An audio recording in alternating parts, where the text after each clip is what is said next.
Chapter 15. Party's over. The door slammed. The umbrella lady's shoes squelched on the hardwood as water flowed from their soles. Her jacket was slopped on her form, hanging with the smell of 1,000 wet dogs. Her hair, by now a mop, framed her red, enraged face. Steam bubbled off her cheeks. The armor of Vestas consumed his body. He put aside the book he was reading and turned to face the door. The sight made him stumble back and grip into the bookcase with his long, sharp appendages. He held him with sheer fright. "Turn an Narcissus," he squeaked. "Not any more," the umbrella lady growled, ripping her coat and slinging it across the room. Her fists balled so tightly that her fingers threatened to break themselves. She stormed up to Vestas' desk and slammed a Polaroid photo upon it.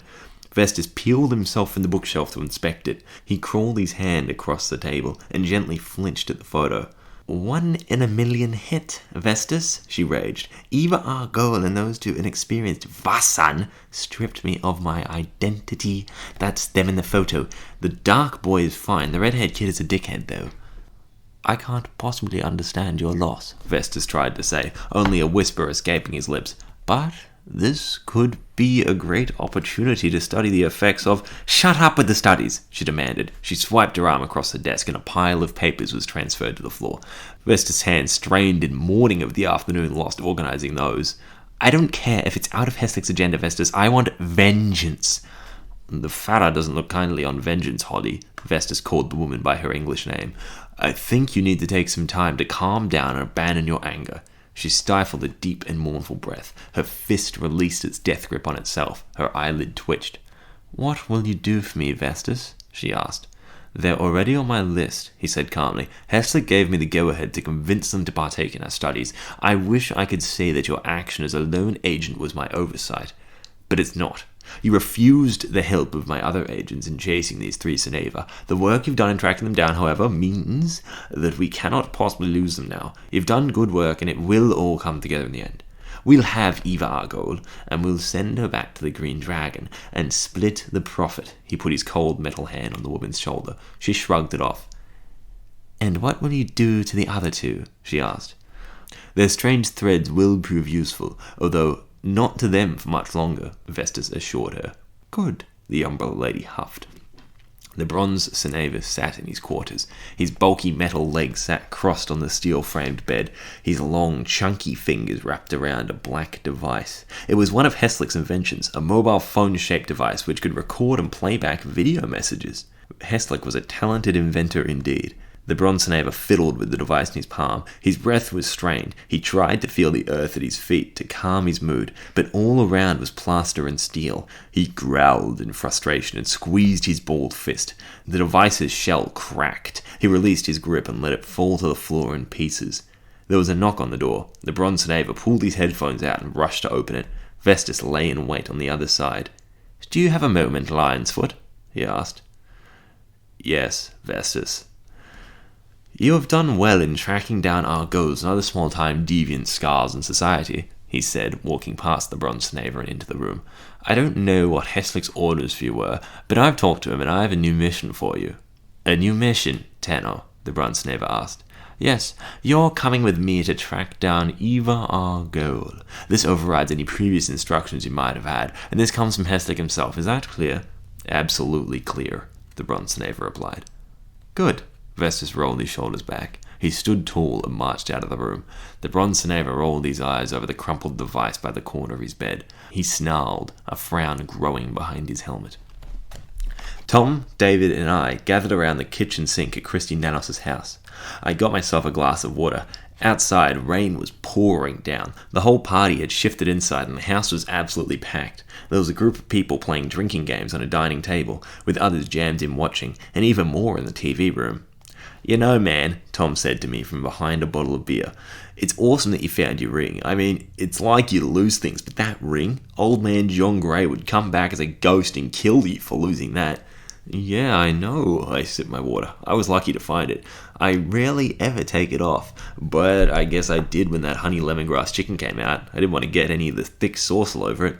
"Honey lemongrass?" Tom quizzed. "You mean that wasn't honey soy?" "Tom, do you even have a palate?" David hummed. "Well, at least he eats the food when he doesn't know what it is," I said. "Yeah," Tom agreed. I'm already one step up on Penelope. Man, screw her. She wouldn't have even touched a plate tonight if I took her. I'm so much better off. Here, here, I cheered, and we clanged our glasses together. A finger tapped me on the shoulder. I set my drink aside and turned around. Celeste stood behind me in the aisle of the kitchen. She smiled as I turned. Hey, James, could I steal you for a moment? She asked. And I turned to Tom and David. They each held a subtle thumbs up to me. Yeah, definitely, I smiled back. Come over to the couch, she said. She turned and gracefully parted the crowd.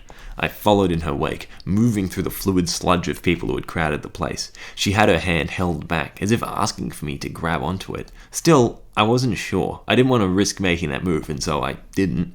Eventually, she retracted her hand. She took her seat on the couch and patted the space next to her. I plonked myself down and found that the couch was alarmingly firm. She shuffled herself closer to me. I just wanted to say, great job on the fight tonight. I know it was tough and totally different to anything you've done before, but you did a great job. Oh, thanks, I said, but did I really? Oui, she insisted. You really used your abilities to your advantage, dodging up the walls like that. I mean, you couldn't do more than burp 4 hours ago, but that battle put your armor and the hero right into you. Well, if you say so, I said, but I was really just fleeing skillfully, and I feel bad for the woman. Oh, you shouldn't feel bad, James, she said. She lunged her arm forward and grabbed at my hand. Her palm was warm in mine. Her red acrylic nails caressed my fingers. She wasn't hesitating to sell us for a profit. The fact that you have such a strong heart is amicable, it really is, but not many others do. It is what it takes to be a soneva on the streets. Anyway, she continued, you're my hero tonight, and my hero deserves a drink. She released my hand and picked up 2 cups from the coffee table in front of us. She held one in front of me. It's some punch. It's really strong. I think Christy mixed it. I took it from her hand and examined the contents. It smelled of strong vodka and tequila, but was blood red like a bad wine. An orange slice floated on the surface and it bobbed there. Thanks, I said, but I can't drink tonight. Head of the river is in a week, and I'm stroke of the 8. Celeste seemed confused.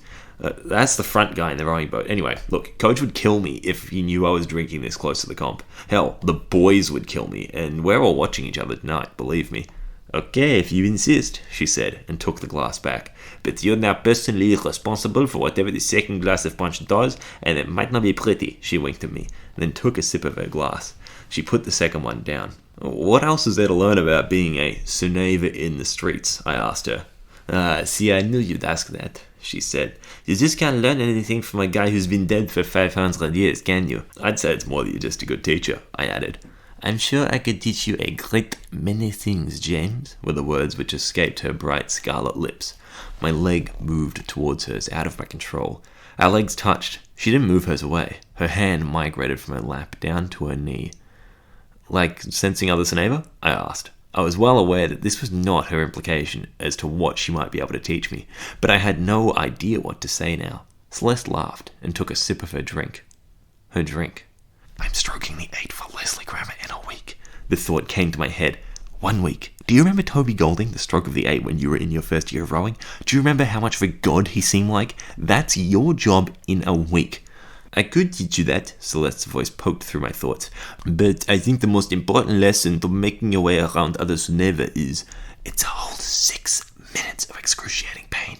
2 entire kilometers of it. I could picture the start line in my head. I could see myself marshalling for the race, herded with the other boats like scared livestock, staring down the whole length of that course. The people at the end were so small, they were unseeable. The drums would be pounding at the shoreline, a brigade of men marching to war, and that's what it was. War. You'll be out of breath, but everybody depends on you. It's going to be the hardest thing you've ever done. My hand rested on my leg, near Celeste's. Slowly, I inched it across my thigh. It's going to be so painful.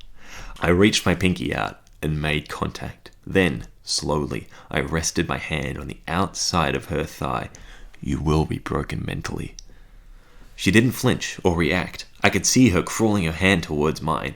Just think of the line for the toilet before you have your teen talk.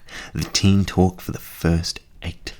As I said to you before, don't think, just do. I felt like vomiting and peeing at the same time. Hey, I've really got to go to the toilet all of a sudden, I said, rising from the couch before Celeste could grab my hand. I've been busting this whole time. Oh, okay, she said, her smile deflated. I think the toilet is just around that corner, she said, pointing past the kitchen. Thanks, I gave a thumbs up. And thanks for the advice. I appreciate your help and support, and stuff. I smiled roughly before jogging through the thick mess of crowd to the bathroom.